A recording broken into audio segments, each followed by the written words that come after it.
I wanted to take a vote right up front.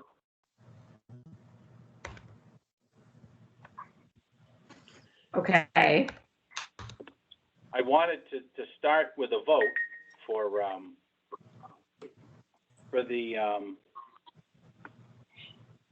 the highway surveyor, because he wants to be able to deficit spend, and the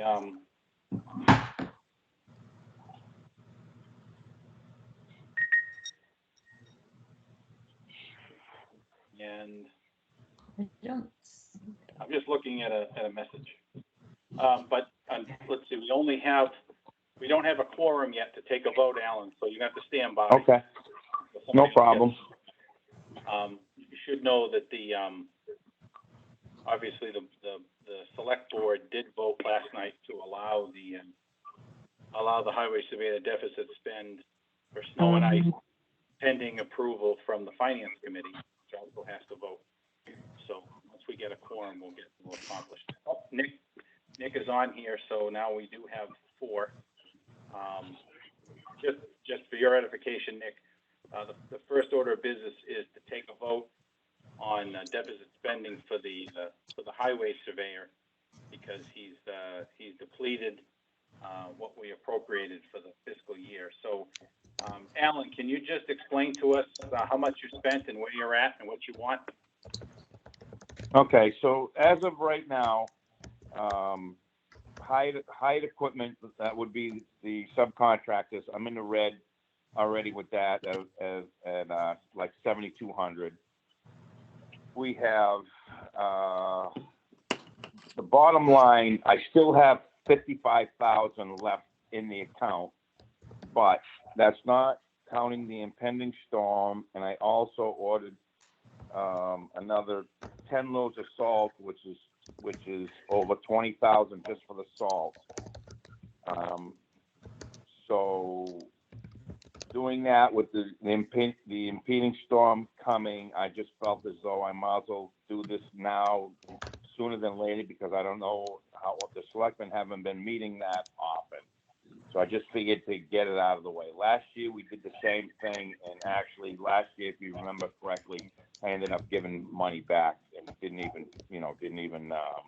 go into that deficit. So you're not in the deficit yet, but you just want to be prepared if it happens that you can. Correct. Again, because the selectmen, they haven't been meeting that often with this COVID stuff. So again, I wanted to be, upfront and ready to do that, and not have to worry about it. So do you have any anticipation of where you think you're going to end up? You said, how much did you say you have left after you factor in what the pending orders you haven't paid yet? Probably around 10,000. Okay, so you're still got 10,000 left, and what do you anticipate after this one? Complete that, won't it? Oh, absolutely. Well, it depends. I mean, I've been watching the weather. It depends who you watch. This some saying it's supposed to be a 36-hour encounter. Some are saying we're going to get 9 inches. The problem is when you get 9 inches in 36 hours, you really don't get enough to plow. So what ends up happening is you're emptying the shed, because I can't let it get so much on the road to let it to plow, because you can't do that these days. Times have changed. People do not know how to drive in snow. It's brutal. I remember when I first started, not to go on and on, but when I first started, we didn't plow till it was 4 inches. Oh my God, if I did that now, it would be not good. So, we've got people spoiled with the Black Roads policy, and that's where we are at today. Okay, so the select. You asked me, where do you think we're going to be? I wish I could tell you, Mike. it's tough. I mean, we're still in the middle of February. March can be bad. It's New England. I don't know. Look what's going on in Texas. I wish I could predict the weather, but I can't. Okay. All I can tell you is that I will do everything in my means possible to do what I can, and not burn through the money. That's all I can do. All right, I have I think the entire board received a message from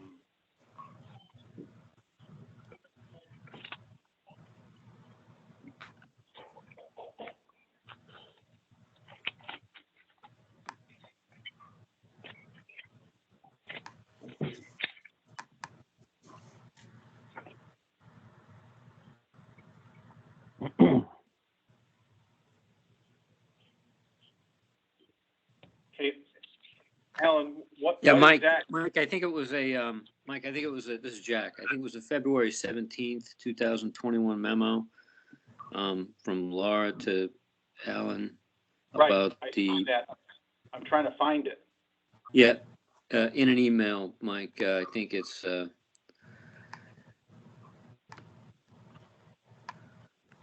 I believe it's in that 836 outbox, the memo. You shot That it must up. be, I may have actually deleted it because I'm not seeing it in my inbox here, but Alan, how much? I'll forward it to you, Mike.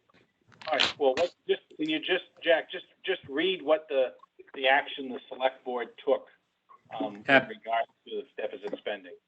Happy to, Mr. Chairman. Memo dated February 17, 2021 to Alan Tatro, Highway Surveyor Eric Kinshirf, Accounting, from Laura St. Dupuis, Executive Assistant. Snow and ice deficit spending. Quote, at a regular select board meeting held on February 16, 2021, the select board voted unanimously to authorize snow and ice deficit spending up to $100,000, pending approval from Finance Committee. End. So what I'd be looking for is a motion mirrors what the select board did to authorize the highway surveyor to deficit spend up to the level of $100,000 if necessary. This is Jack. I so move. Do I have a second? Second. Any other discussion? All those in favor? Aye. Heather Alcock, aye. Aye, Norm Round.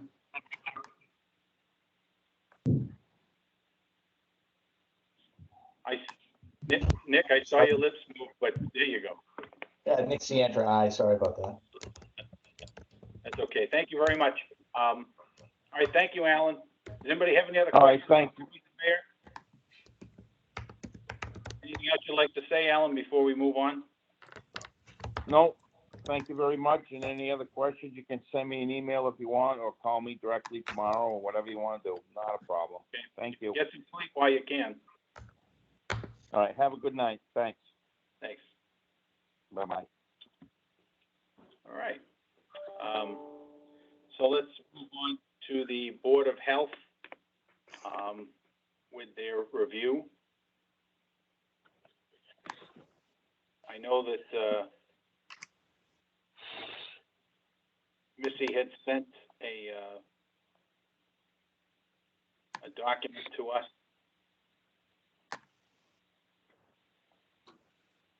I'm opening at level service changes. I sent it to everybody. Yep. Have it.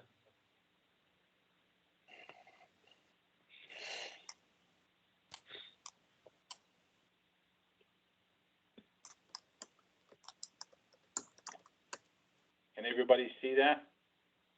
Can you make it Yes. a little bit bigger?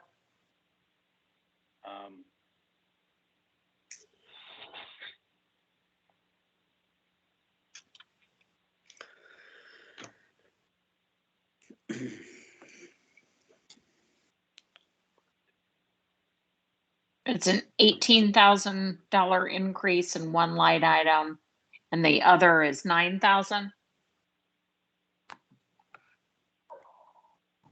There's actually one more. It should be able Okay. to pull up for the VNA contract going from 5,250, or no, $5,000 up to 17,500.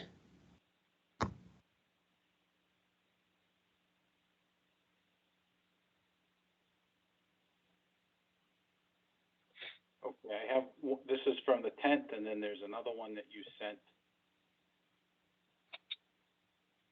Yeah, the second one that I said, I had forgotten the first one to send a explanation as to why those three line items were being increased.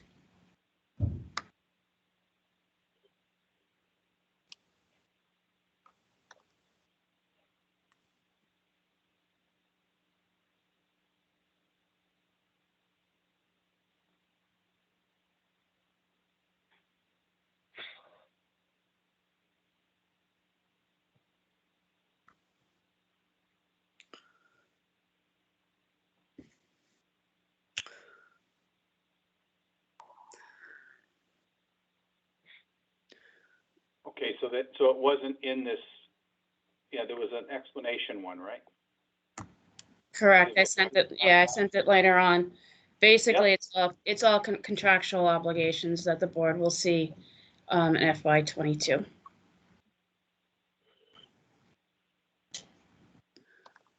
Why don't you just, can one of you just walk us through it? So the first one will be the VNA contract. I contacted them to ask them, I told them I was doing the budget, what would the contract price be for FY22? The woman came back with a price of 17,500, which is a huge increase. I was not expecting that. Every health department in the state of Massachusetts is required to have a public health nurse, whether they have an individual or they hire a group like the VNA. As of right now, the board haven't even given us a contract to see what those services are going to increase or, to include. But I do know the board is actively looking at possibly going to another source other than the VNA. But if the board has to stay with the VNA, that's what their contract price is going to be for next year. And then the next two would be trash collection and trash disposal. Trash collection is our contract with E.L. Harvey and Sons. The Board of Health is currently at the end of the original 3-year contract. The board is going to be writing a letter to E.L. Harvey wanting to take the 2 one-year extensions.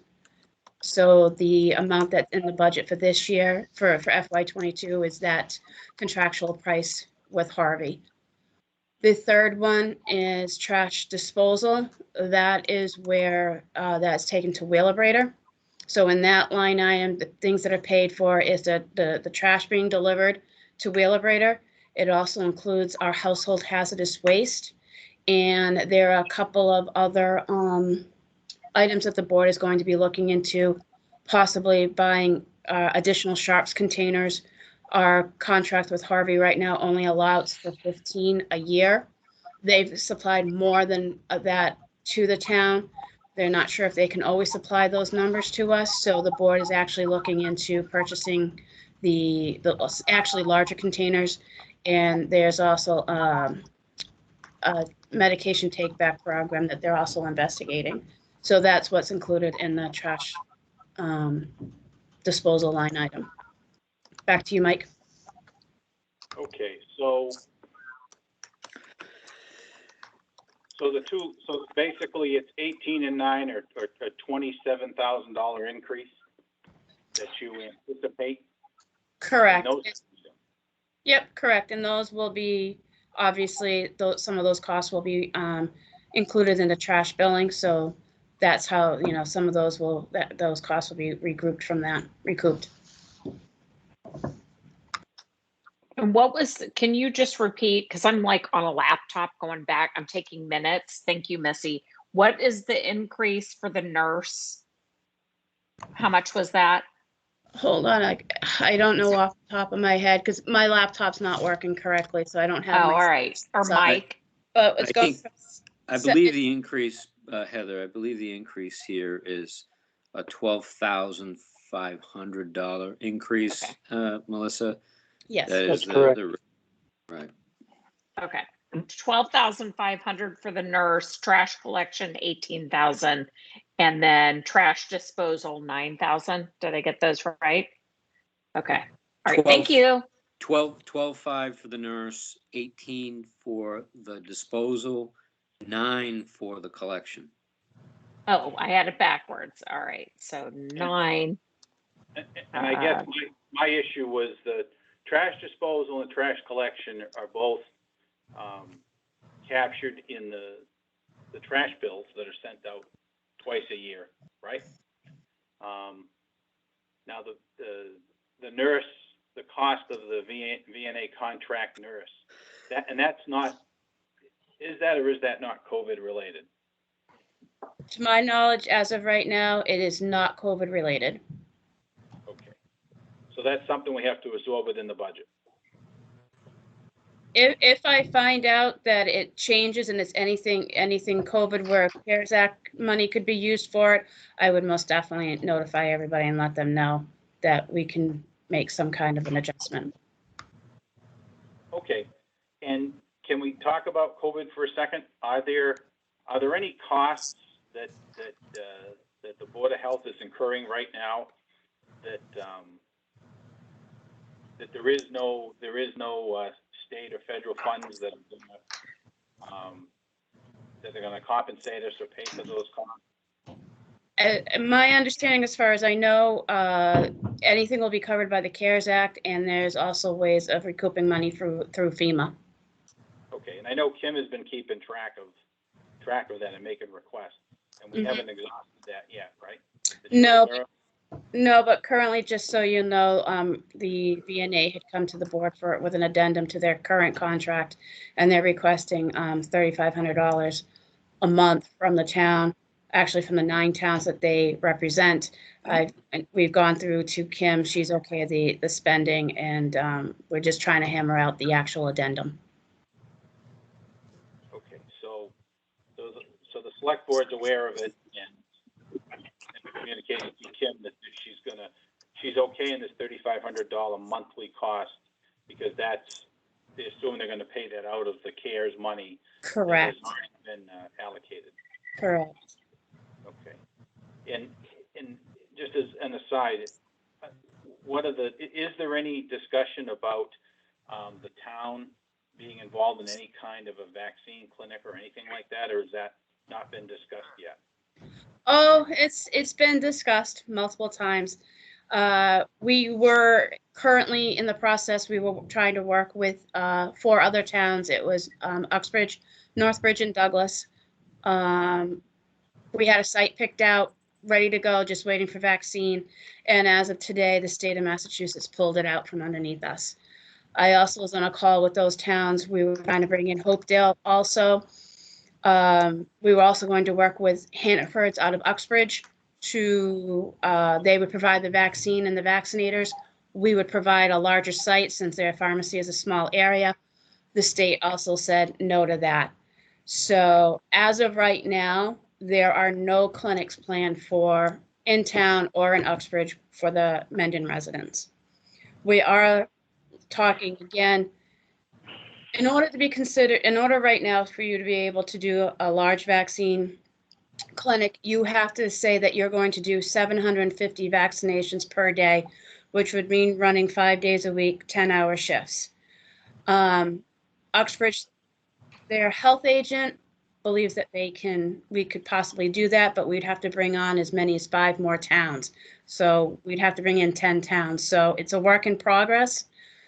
Right now, all I can suggest to residents when they call to look at Milford Regional, to look at the CVS's in the area, or Gillette. I know Natick will be opening up next week, and I know Worcester State is available, but as far as anything located centrally in southern Worcester County in our area, there are no large vaccination clinics. Okay, so specifically from a from a cost standpoint, you were gonna share with 3 other towns, the 4 towns, you're talking about potentially 10.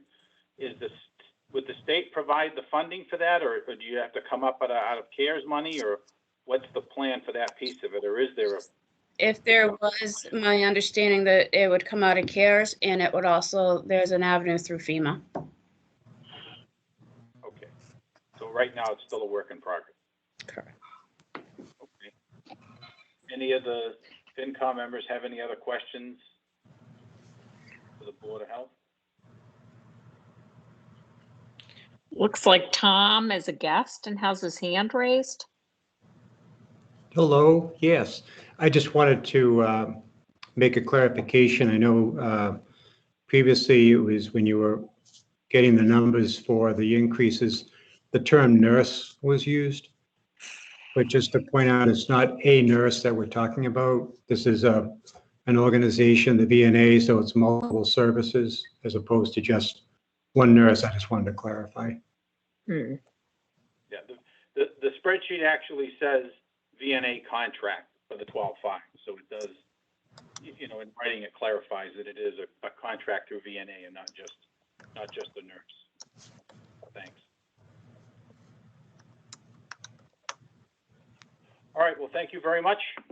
At this point, I guess we'll move on to the Board of Assessors. Thank you very much, Mike. All right. Thank you. Good night. Nice job, Missy.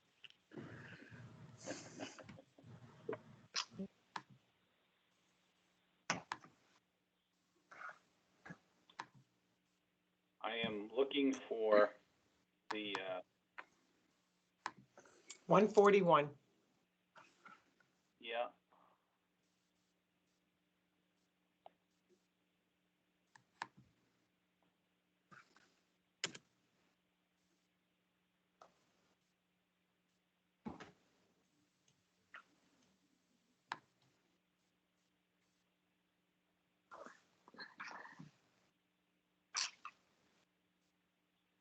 Okay, let's see if I can blow that up a little more.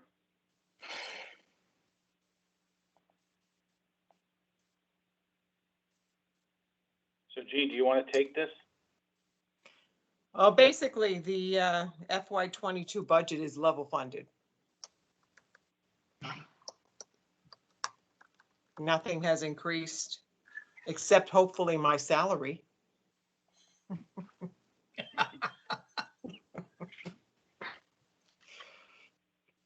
Okay, so what I'm looking at 141 Board of Assessors is $800 for stipends, $81,846 for salaries, $76,225 for expenses, $90,271.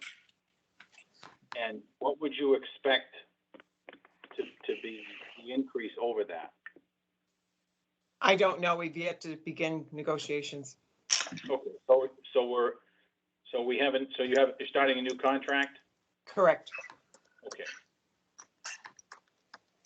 All right, so right now, this is kind of a placeholder. We're just where we were last year. Yes. Okay. And we have, I know that the last conversation with the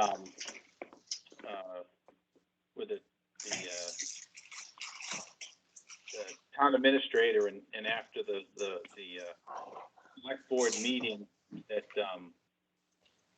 I think there's besides some money that's going to go into FinCom for FinCom reserve, I think there's $45,000. The salary negotiations, right? Right. Mm-hmm. And I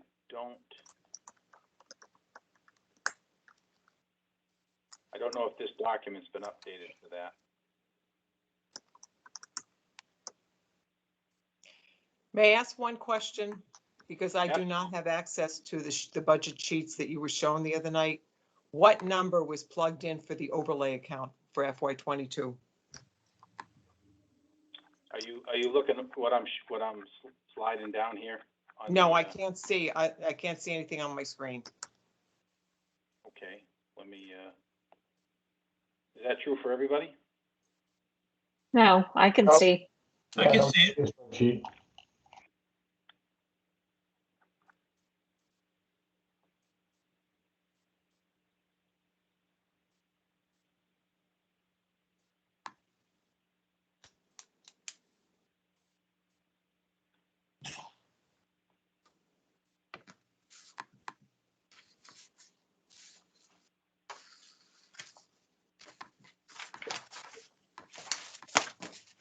Too high, Mike. Hi, There, oops. Nope, no, you're too low. There is 135, Gene. Thank you. That is what we requested. And that does include the senior work-off abatement program. right, assessor's overlay, B and other expenses right near the bottom. Okay, So it shows a $15,000 increase over last year. correct. Again, we are going to be experiencing a recertification this year. Right, And during the recertification, values can change dramatically. We have not experienced that in the town of Mendon in the past. However, the DOR always recommends that you put a little bit extra into the overlay account due to the recertification of values. And the recertification of values also comes with a publishing of all values. So people are more apt to see what their value is and question it. We're also starting to value some of the utility companies differently per a Supreme Court decision. And the utility companies are not very happy about that. And in the communities that have already done it, that have already been through certification, they're getting abatement applications. So that's another reason why we need to put a little bit more in there, just in case we are also receiving abatement applications when those values are set. now, when that abatement process happens, and let's say a petitioner that asks for an abatement doesn't agree with what the assessors come up with, is there a legal process for them to appeal it? Absolutely, absolutely. Yes, they have to go to the appellate tax board. And is there a cost for the town to bear that, or is that all kind of? Well, I've been there, this is my 30th anniversary in August. Congratulations. Thank you. And during that 30 years, I have only appeared in appellate tax board 3 times. And we have prevailed. We have never appeared against a utility company, but we have appeared before almost a complete subdivision and 2 other people. And like I said, we were able to prevail in those cases without spending. I actually represented the town during those appellate tax board cases. And they didn't go any further than that. Once the appellate tax board made the decision, the people accepted it. Now they can appeal the appellate tax board decisions to the Supreme Court, but we've never gone that far. I guess what I'm asking is, are there potential costs for the town besides, your time for appearing on behalf of the town?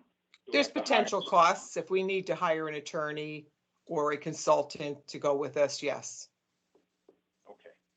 But we try to minimize those expenses. Right. And just to circle back to the level funded budget, this certification year, but if I'm remembering correctly, isn't there something that's budgeted every year? Yes. So even though this is a certification year, it's not going up because we've already been putting money aside. Correct. Correct. We also budget for what is called the Cyclical Inspection. Every 9 years, the Department of Revenue mandates that towns do a total recollection of data. That means every property gets visited, every property gets remeasured, every property, all the interior gets listed again. We've also put money aside every year for that because it can be quite an expense. We tend to save money with that expense because the only outside employee we hire is a person to actually go out into the field and collect the data. It's all brought back into the assessor's office, and all of the input into the computer, all the refiguring, all the recalculation is done within our office. Okay. Is there anything else that any of the members or you want to make us aware of? Well, since we had the time and you did invite us, thank you very much, Mr. Chairman. I just wanted to take this opportunity to, advise some people that may not understand fully what goes on in the assessor's office. I mean, yes, we assess property, That in itself is a huge deal. It takes training. It's the only office in the town that's mandated training. We're very lucky to have 3 of our members with Mass Accredited Association, letters after their name, highly educated. We also are responsible for about a little over 19 million of the 22 million that the town raises each year.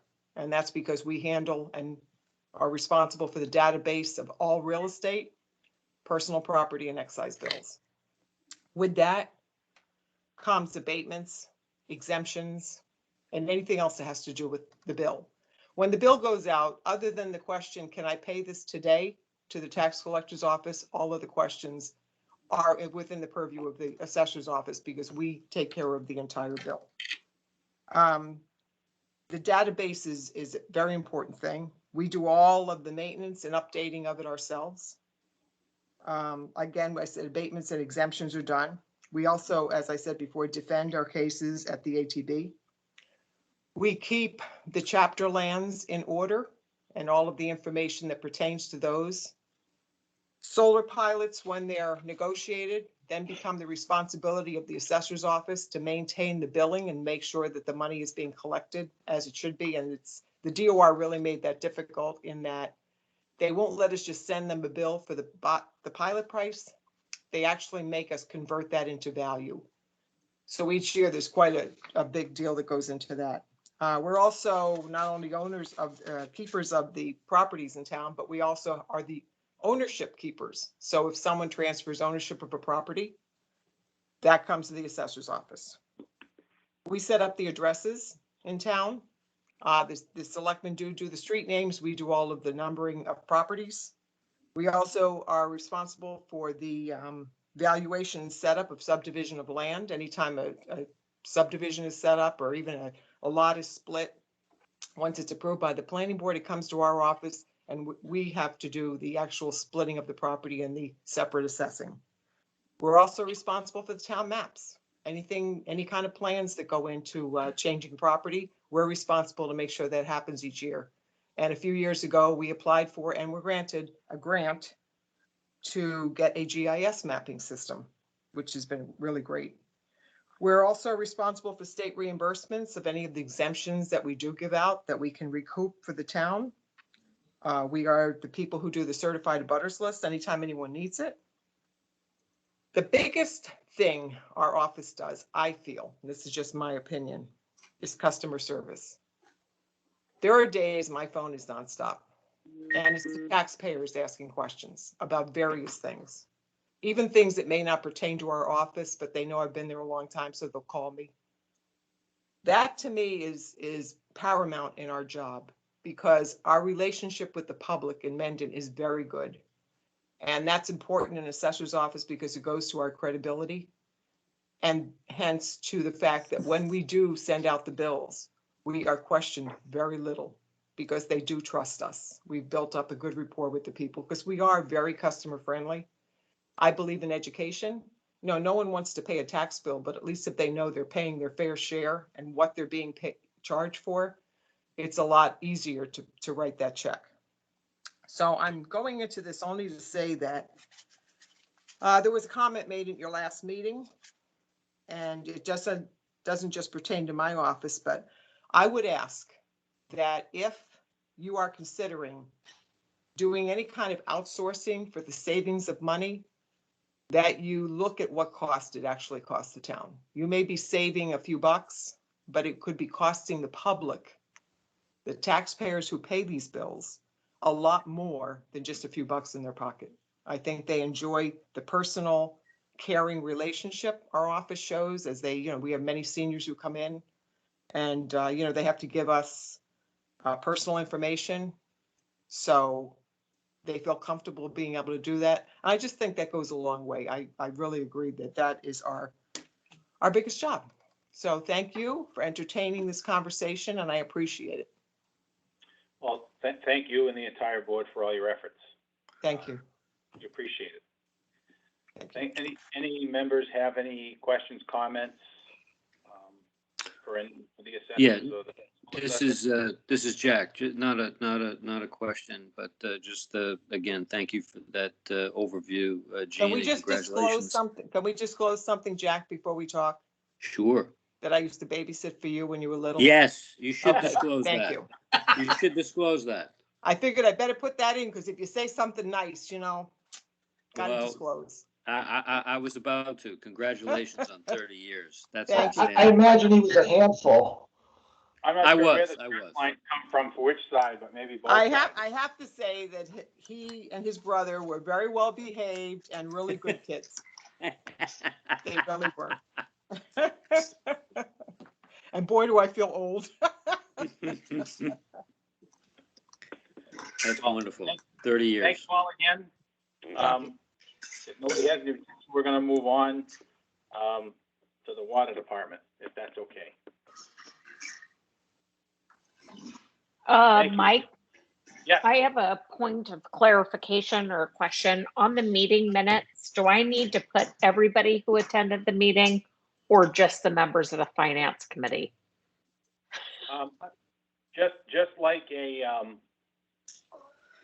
at a in-person meeting, just the members of the finance committee and anybody who's on the agenda to speak, and understand the whole thing is being recorded. Right. Okay. Medium tells us who joined and who, Yeah. Okay. That's fine. I think it's fine just to refer to that, but maybe cut and paste. I think there's a way to do that. But just people who address the board would be great if we could, Mike, Dan here. I can send her the list of the attendees Oh, Yeah. that would be great. digitally. Thank you, Dan. Thanks. What a guy. What a guy. He is. Oh.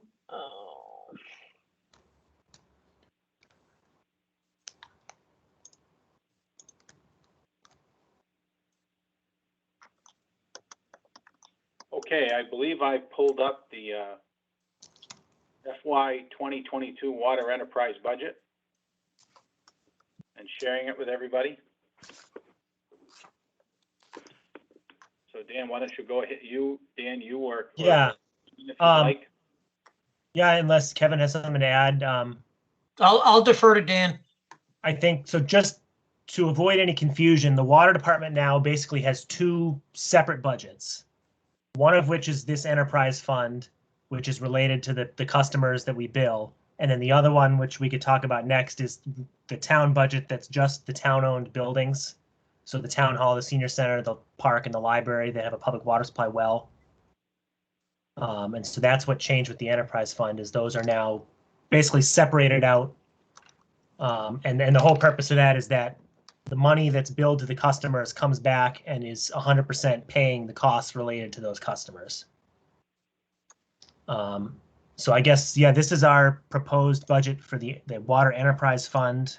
I'm just going to pull up my screen. There's not really anything major change. The whole fund is set up to be at a minimum self-sufficient. It's actually designed to generate a small profit. And the intention there is to any monies that are kept will be set aside for future infrastructure. One of the things that we have to deal with is our system is, I think, coming up on like 70 years old. It was put in the 40s. At this point, we're on borrowed time. We have asbestos cement pipes in the ground. What I've been told is if you look at them funny, they turn to dust. So it's a miracle we haven't had any major issues yet. But we are going to have to start thinking about the long-term replacement of this system.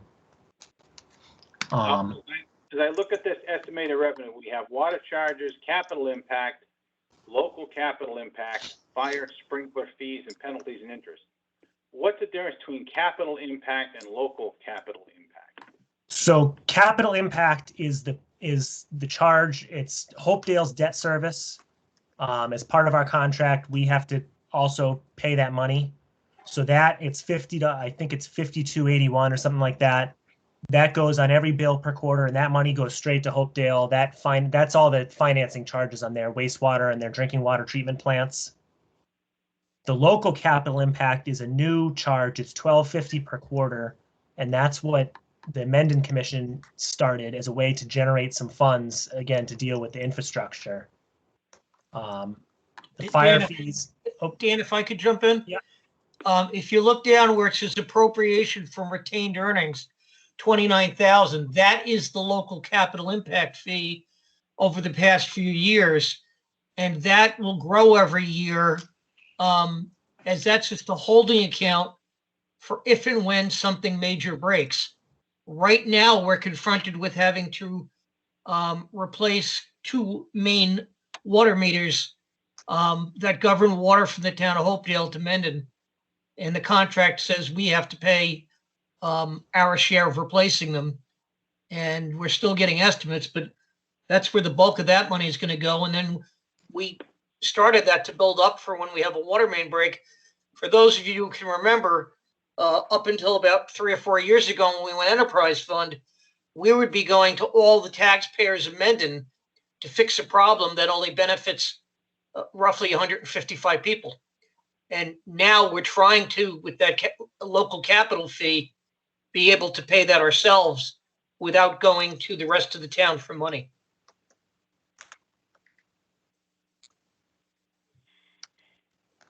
Now, the fire sprinkler fees and where does the fire sprinkler fees come from? So that might be interesting, this board. So that, again, that's a pass-through charge. It goes right to Hopedale. We were able to negotiate a slight amendment with Hopedale to allow for new fire connections in Mendon. And as a condition of that, they wanted us to charge, there's like a quarterly fee. It's 100 or 150, depending on the size of the line, for the privilege of having a fire connection, which is usually unmetered. So that's like fire sprinklers. So there's 3 properties that have them. The one of them just added, and potentially a 4th one that's interested. Unfortunately, they won't be able to get potable water for drinking, but at least they'll get a fire connection, which does at least help encourage some capital development. So that money just goes right through to Hopedale as well. So if I'm understanding this, those fire sprinkler fees are for commercial buildings that actually have some kind of fire suppression. Yes, so 30 Cape Road, which is Flat Out Motors, Bethany, the church, and then the new Braza building. And then the 4th one is going to be this proposed development at 35 Cape. They're looking for a connection. And those fees are paid by those commercial entities, is that right? Yes, 100%. There's no cost to the residential ratepayers for that. No, I suppose technically the ratepayers would pay if the water got used, but it's even that would be, $1. Now, what about the capital impact and the local capital impact? Do you charge a local capital impact fee to those commercial users for the fire suppression? Yeah, so every single connection that we have gets charged. We have a minimum charge for water, so everybody pays at least $30 because we had a number of users sitting on inactive connections that weren't contributing anything. Everyone gets the Hopedale fee, everybody gets the local fee. The 4 commercial units get the fire fee. And that came up in a water commission meeting. When this new place connects, even though they don't have a drinking water connection, they will pay the $30 minimum, the 2 capital fees, and the fire fee. Because it supports all the pipes and stuff that feed them. And then So go ahead, I'm sorry. I said the only thing that's a little confusing here on the expense side, all of that money, the charge for water and the impact fee, it's all lumped into the purchase of water line. We never broke it out. But so that 155 purchase of water, that's what we pay Hopedale for the water, the capital fees, and the sprinkler fees. Okay. Um, So after you factor in all of the revenue you get from the ratepayers, how much is coming out of the town's budget that's not captured through the ratepayers? Nothing. 0. Zero for the 155 water users. So what about but wasn't there water for hydrants or something? Didn't Oh. we have some use before? So there's a fee, there's a rental fee that's charged per contract, and that has traditionally been paid out of the general town budget, and that's basically for the privilege of having hydrants in Mendon. If water flows from a hydrant, the customers pay. The fire department does fill up at the hydrants exclusively, but the amount of water, it's minimal. Again, we're talking maybe $10 spread out over, I don't know, 150,000. Well, my concern is in the past, we had leaks and we had some different enterprising people like, maybe, I don't know, maybe Swimming pool companies. swimming pool companies or hydration seating companies that would hook up to a Mendon hydrant. And of course, it goes through the meter, and that could turn into a lot of money. Yeah. Well, and Kevin already spoke to this. That's part of what we're hoping to do on our side with the meter upgrade. DEP is forcing it, but we're going to make sure that we get a digital meter. Hopefully that can get us like hourly readings, and that coupled with the new meters that we have for the customers. Eventually, when this is complete, we should be able to take like a 24-hour reading and track our usage, down to the gallon. Yeah, even more than that, Michael, if you remember a couple of years ago, I think it was 4 or 5 years ago, we had the 1 million gallon leak on Hartford Avenue East. Miraculously was found and repaired the day after we started discussing dealing with it. Yeah. Right. Well, with the new meters that we have to put in the 2 meter pits, we actually should be able, via cell phone, Dan and the board members, we could set parameters where we could actually be alerted if the water flow went above normal usage. It actually will do a Wi-Fi right to your phone and tell you. We also began, if you see in the budget under direct expenses, I don't see. It's the hydrant valve maintenance. Hydrant valve maintenance 3250. After that Hartford Avenue East episode, we started an annual leak detection program where once a year we have someone go out and they run the whole system, and they can actually hear through special equipment if there's a leak and how big it is. So we started that program, I think 4 or 5 years ago. And with the new meters, we'll also be able to tell if even to the house who's using more water than usual. So go ahead, Mike. There's a finite number of connections that are not metered that people can steal water from, right? You've only got a few. And just like there are contractors, I know one of them comes here multiple times a month to take water samples. My thought is, you may want to talk to some ratepayers that have strategic locations directly across from the hydrants and putting some kind of an internet camera or something. But think about it. You get your phone and you find out that, you've got a spike, and, or even, maybe before you get that involved, somebody pulls up, here to Bates Street across from 33 Bates, and they're connected to the hydrant for an hour, or. I will tell you, Mike, we have gotten calls. Right. I got, not this past summer, but the summer of, I guess it was 19, I got calls about a pool company filling up at a hydrant. I immediately left my house, but by the time I got to the hydrant, they were gone. But the person came out and told me the name of the company. But as you know, you have to get them in the act or get a photo. Which is. But exactly I would agree with you. If it were up to me, I'd find a way to lock all the hydrants so that only the fire department had keys. Yeah, well. I know that at the top of Bates Street, there used to be a box around it, and people in the area with shallow wells would go there with milk cans when the well dried up so they could actually get water. You know, those days are gone now, but. And I remember everybody going to the town hall well to do that. Yeah, sure. Okay. So Mike, one thing to add too, the water loss is one of the issues that our chairman, Alan Kent, has worked a lot on. And we do have a whole bunch of spreadsheets, and we usually sit down every bill cycle and do try and compare to identify trends. You know, so there's definitely possibility for small stuff, but I think we've definitely put some systems in place that, you know, anything big is going to get caught quick. How's Mr. Kent doing? He was at our last meeting. He seems to be doing well. He had quite the beard going on.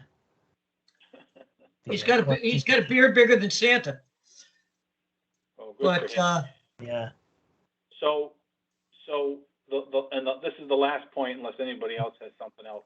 I know both Dan and Kevin and I had this, all three of us had discussions about possibly connecting back to Bellingham, which is where we were many years ago. Well, has anything more? And I do know that our state rep Brian Murray reached out to to the Bellingham Blackstone rep Mike Soder, and he was in favor of it and agreed to help us approach Bellingham, but yeah, anything more with it besides that? I didn't know. Well, two comments. One, we are required every year to show Hopedale that we have contacted all the contiguous towns and that they have refused to supply us water. That's part of our contract. So Hopedale knows it. Two, I did put in a call to Soder's office about 2 weeks ago. I've not heard back from him. I will try again. Okay. We think we've come up with a strategy. Let me explain briefly. Hopedale is denying water to potential commercial customers because they say they don't have it because they're giving it to us. We are denying water. Well, Hopedale and us are denying water to new commercial customers because Hopedale won't give it to us. So it'd be very advantageous if we found a way to get water from Bellingham. We do know the last time we talked, the connection fees alone would pay 2 full years of their capital expenses for their entire water department. So we will be going back to them. The problem was we thought we were making good progress last time, and it unfortunately was brought up in the middle of another discussion with their Board of Selectmen. And nobody was prepared to discuss it. And 4 out of the 5 members over there immediately said, we don't want to give away our water. What they don't realize is that actually be making, one, the increased rates would lower their rate base, and 2, that actually be making a good sum of money every year. Well, hopefully. Now, how would that affect everybody on the, I guess, on the northeast or the east side of town, on the Hopedale line, the ones that were dealing with the pollution plume at the top of the. Hopedale is now servicing and billing them directly. So the only people we're rebilling and servicing is Dudley Road. And quite honestly, it being our newest part of the system, should Bellingham supply us with water, I would propose selling that Dudley Road system to Hopedale for $1 and getting rid of it. And that's something you can do? We could sell it, yeah. Would probably need a town meeting vote, but it's right on the border of the town. In fact, Dudley Road is the only street in Mendon where you have to go through another town to get on either side of it. You have to go through Hopedale to get in either end of it. And that only got water based on a lawsuit from the 80s. So, I mean, you're talking 23, 24 homes. My first reaction would be to approach Hope. If we left Hopedale to say to them, you don't really want to be billing us all this for 23 homes. Why don't you just take it over and we somehow sell them the pipes and everything for $1? So the point is, there's a plan. Yeah, we've been talking about it for 3 years. Okay, The key to first is, we want to get the Cape Road system off Hopedale. And just the other thing Dan didn't mention is, we went to Hopedale with a proposal to amend the contract about a year ago, so that we, as people are converting more and more houses to businesses on 140, the current contract does not let Hopedale or us give them water. And Hopedale turned us down, saying that we'll not allow that. So it's to our advantage to get somebody like Bellingham, because in the conversations we had with Bellingham, they were going to let us grow the system. so they let us expand it even further, and people like the potential business property at the top of Bates Street that backed out because of the unavailability of water, they might come back and. Well, he's going before the planning board this month to build an office building there, but it'll have to use a well. But they did say he could connect to the fire line. But, you know, it'd be a lot easier to try to attract industry to our business district if we don't have sewer, but if we at least had water, that would be good. Yeah. All right. Does anybody have any other questions for the water board? Mike, did we want to talk about that, also the town part of the budget? What is the, So the other side of our budget is the money. It's about 27,000 that funds the town-owned buildings, the town hall. And we do have some minimal increases there. and what are those? It's it's back. If you go back to the main budget doc, that's the water department budget. That's all that's left in the main budget now. It should be Department 450. So we're asking for an additional $1,000 in the water testing line to cover some new testing for something called Pfas. And then we had talked about this last year, and I think it came too late. We're also asking for $3,250. So in the enterprise fund, there was a line for $3,250 for hydrant maintenance, and then there's a corresponding line in the public budget. And the intention there is to split the cost of maintaining the valves and the hydrants, because the hydrants do benefit the whole town. You know, if there's a fire, they are filling up there. Right. And then there'll be hopefully be a small change to my salary pending the union contract. So that's all that's there. I do want to. Hopefully a small change. This is being recorded. Be careful. Well, quite frankly, I think he deserves a big change. I don't disagree. Thank you. Well, I say it every year to you guys. So what we're seeing here is private water supply, public water supplies. You're seeing $1,000 increase. Is that what you're saying right here? So it looks like the 1,000 got put in and you don't see that. So maybe I don't know. I haven't, maybe Kim didn't put the 3,250 in. I don't know. If that didn't make the cut again. Was that for the private water supplies? It should all be hydrant. in private. Well, because if you look at it, you can see there's this funky little character right here that it may. Well, that's when we stripped. That's Mike when we stripped out and went to enterprise fund. Yeah. Oh, yeah. Sorry. Private water supply should be the enterprise fund now. That should be zeroed out, and then public water supply is what we're talking about. Public water supply is the four public wells at the library, the town hall complex, the senior center, and the town beach complex, and then the hydrants. And that's the $1,000. Yeah, I guess so. I mean, we had asked for an additional 3,250. If it turns out that's not doable. Well, here's the question: No. Is it a hard expense, or are you just trying to anticipate replacement and maintenance?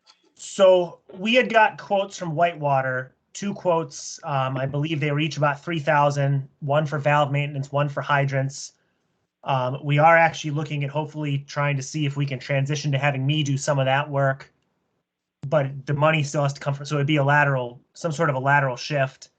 I mean, that is one of the issues that was identified by DEP that, this maintenance of the valves and stuff wasn't getting done. If 3250 wasn't in the budget, if, we could request any amount would be helpful. Again, I think the intent here is that the taxpayers should fund a little bit of these expenses because, if there's a fire not anywhere, they're going to the hydrants.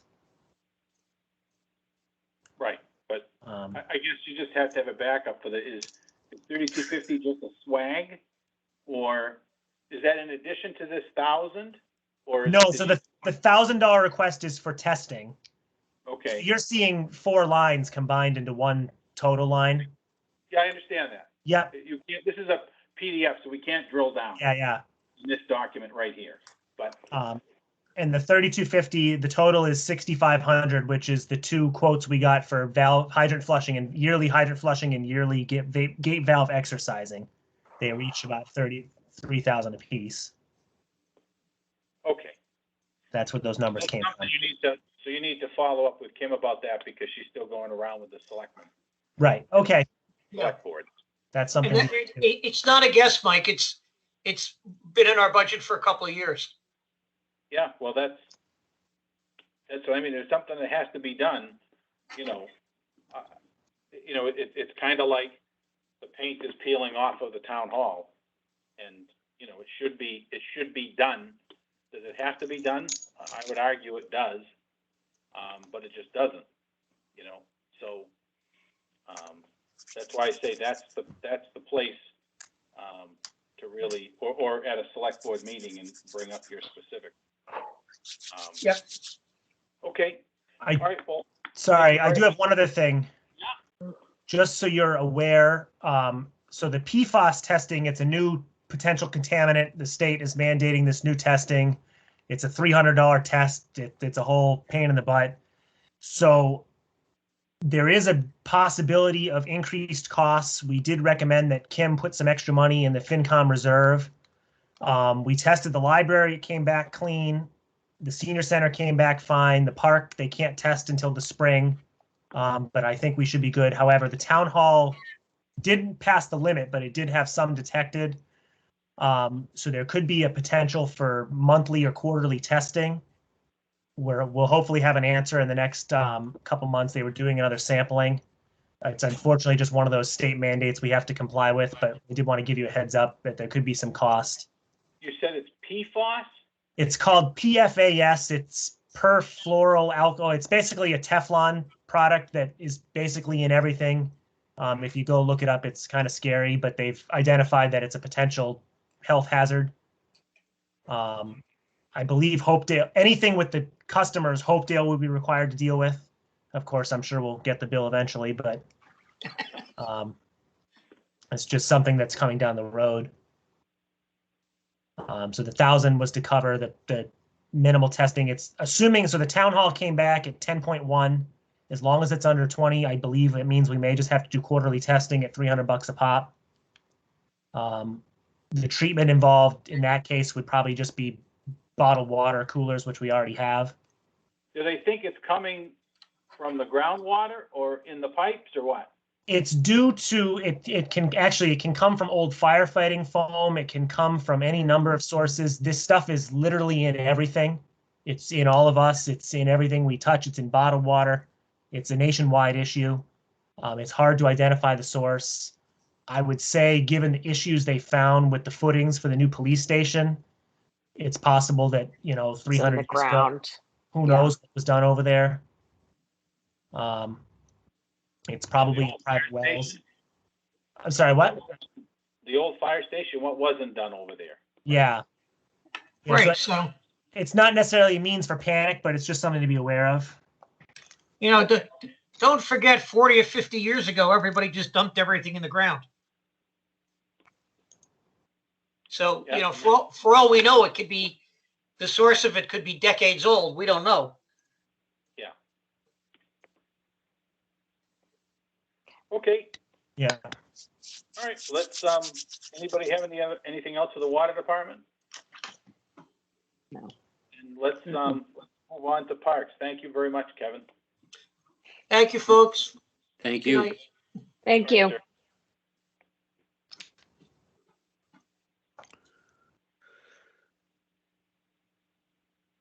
All right, so you get the parks budget up. So our requests for parks are fairly minimal. We are still looking at minimum wage increases. I believe that carries on through 2023. So I put in only 500 this year. We tried to, I realized things aren't great because of COVID, so we tried to ask for the bare minimum. Our other increases, we asked for an additional 750 on the lights, which is due to our it's the electric bill. We've been trying to do some upgrades, but this account has been running short for a few years, and we can't. We're losing money.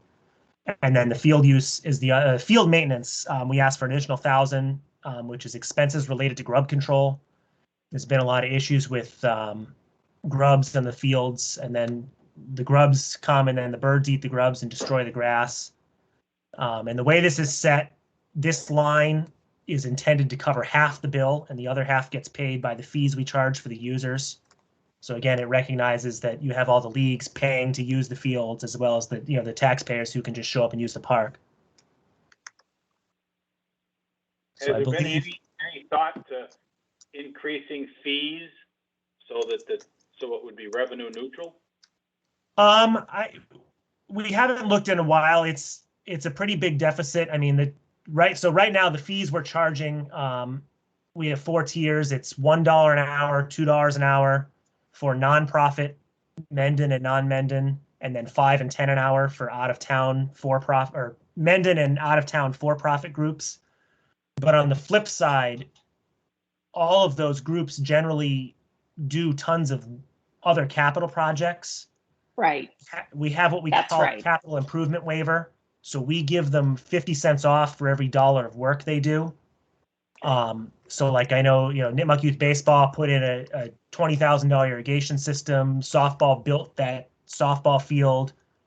I believe this year there's plans for a home run fence. So the value of what we're getting out of these leagues is far more than we get in fees. Okay. I mean, basically everything you see on those parks, other than the original fields, the dugouts, the fencing, it was all built by the leagues. That's right. And Eagle Scouts, but funded by the leagues. Eagle Scouts, but even the money that those Eagle Scouts used was provided by men and junior baseball and other. Yeah, Nipmuc Youth Baseball. Yeah. Nipmuc Youth Baseball too. Yeah. Yeah. I mean, I guess on the bright side, thanks to COVID, we did find some partnerships with some club sports looking for outdoor space. So we were able to generate some additional field use revenue. Could be more of that coming your way, Dan. Well, that's good. I know there's been talk of trying to have tournaments. Yeah. Well, there's a bunch of kids from Mendon and Upton on one particular club that I'm sure will be looking at using Tetro, but yeah, just in the future. But I mean, I think overall, our at this point, it's pretty much level services. Like I said, we'll have minimum wage. We are, just so you're aware, Parks is in the process of getting pricing to outsource our maintenance work. We're having a real hard time finding staff. And the people, the ones we have been great, but generally people that have those skills are going and working for a private landscaping business because they can make, $20 an hour in cash. So I don't know. We're still struggling trying to get some bids back. That would be done within the maintenance wage line, the 3,500, the 30,500 that's there. But it sounds like that may be the direction we need to go here. Mm-hmm. And I don't Can know. you talk about just in general the impact of COVID on last year's activities and budget and kind of forecast for this year? So it was certainly interesting. So the majority of our programming is funded through the revolving fund. So we were fortunate that we had enough reserves, and we were also able to request some CARES Act funds to pay for additional staffing. So in the end, generally we target a $20,000 profit for our rec program, which is then the money that is used to pay to upgrade all the facilities and work on stuff. We ended up basically breaking even. Our numbers were way down. We had about 30 kids instead of 90. Beach attendance was, once the travel bans went into effect, we were advised to not allow non-Massachusetts residents to come to the beach. And so that killed us. We were getting a ton of traffic from a lot of Rhode Island because the state beaches were a mess. So it was great. We were seeing a lot of people that we don't normally see, coming to our facility. But once that dried up, that really hurt us. I don't know, going into this year, I mean, our approach has always been, we feel that we offer a benefit, and if we can do it safely, we'll try and find a way to operate. But we definitely can't operate at a loss again. We did raise our prices going into this year. And I don't know what to expect. I would imagine if the restrictions are more restrictive than they were at the end of last fall, we'll have to have a serious conversation about whether it's realistic to open, or do we cut back beach hours or something. I'm hopeful things are going to go in the right direction once the vaccine numbers increase. I guess maybe we can set up a tent at the beach and hold a vaccine clinic. Yeah, I mean, I don't know. I mean, it's been interesting. I mean, there's been a lot of positives. It forced us to take a look at everything we do. We came up with a lot of good things: drive-by drop-off, transitioning to a lot of paperless. So there's definitely been some positives, but it's definitely been a heck of an experience trying to figure it out. Okay. Anybody have any other questions? Thanks. Nope. All right. Well, Dan, thank you very much. Yeah, thank you. Yep. Thanks, Stan. All right. We have just an update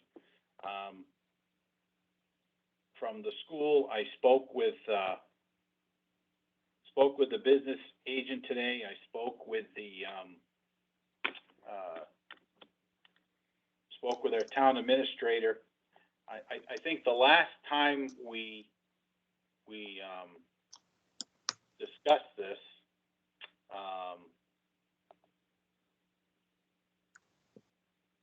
we planned to give the town or the school 50% of new growth, which I think was about 315,000, and then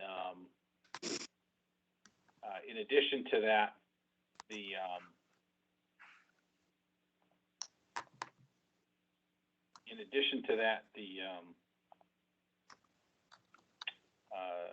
they were looking for an override of about, $550. Now this current status of the budget. You can see on operational expenses, the 315, which is the 50/50. New debt payment, slight increase in new growth and local receipts.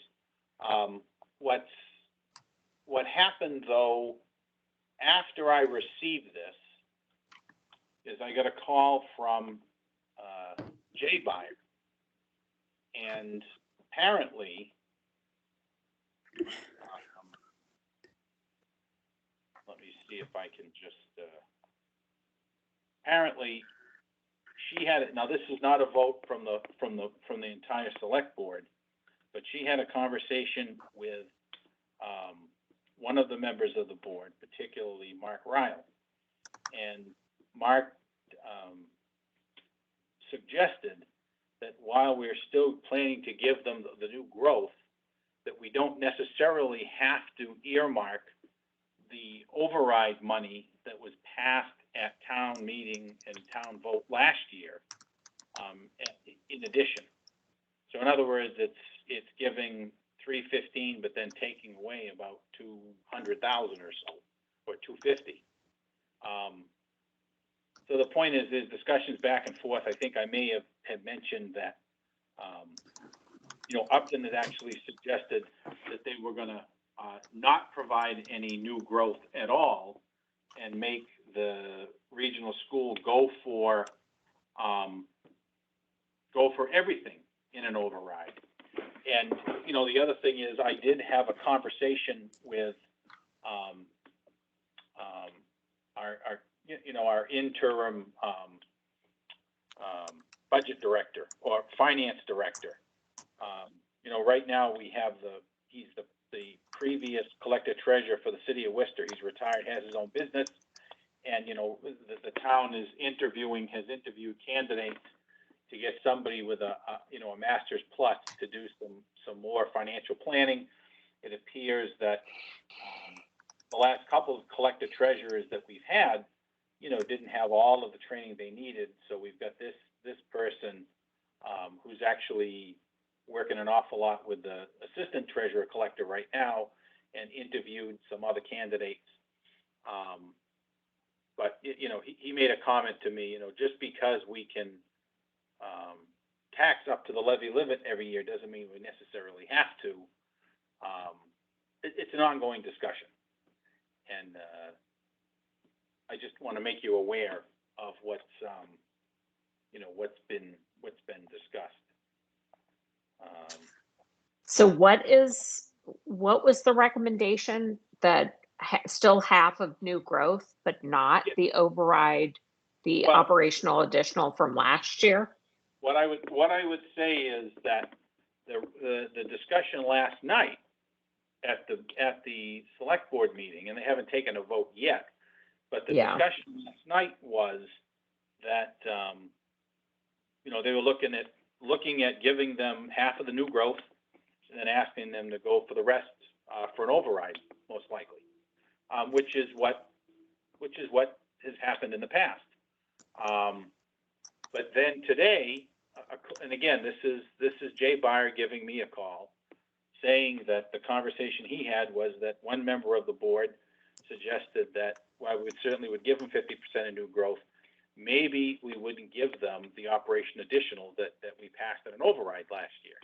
Now, obviously, it is something that the town has to decide at town meeting. And it doesn't mean that that's what the board is going to do. There's an awful lot of posturing that seems to be going on. And again, I have not talked to Kim any further about it. I have not talked to any of the members of the select board. I don't believe that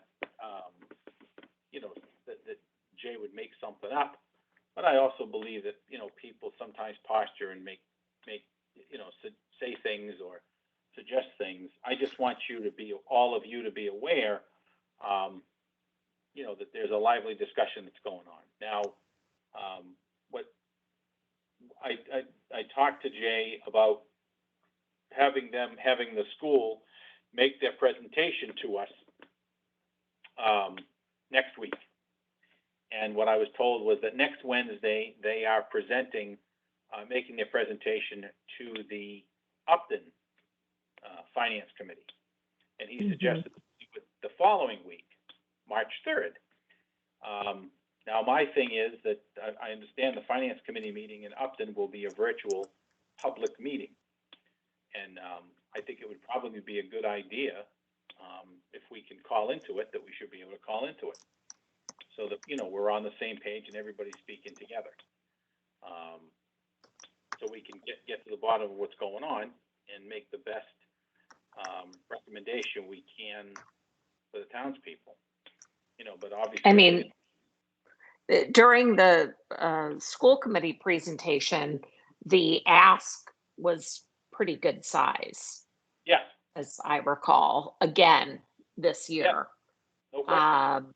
And I understand that there's some concerns in terms of the repercussions from COVID, that there's a lot of need around social emotional learning, et cetera. And while in principle, I agree with that, I'm very concerned that there would be yet another override 2 years in a row, given the current situation. There's no way around it. Based on their current budget, there is going to be an override. They are gonna ask for an override. The other thing I should say is that Valley Tech also this week sent Kim and I a message that they're actually dropping their ask by $15,000 over last year. So, that's a bit of good news.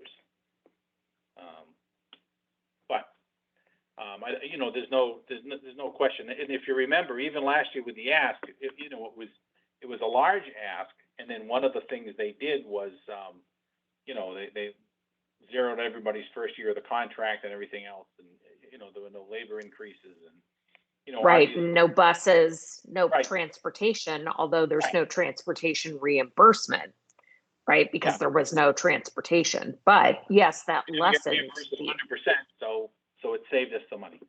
right, So, which lessened their ask, but their ask is triple what they asked for last year, if not more, as I Yeah. recall. yeah, so anyways, right now, I don't have plans to have a meeting next week.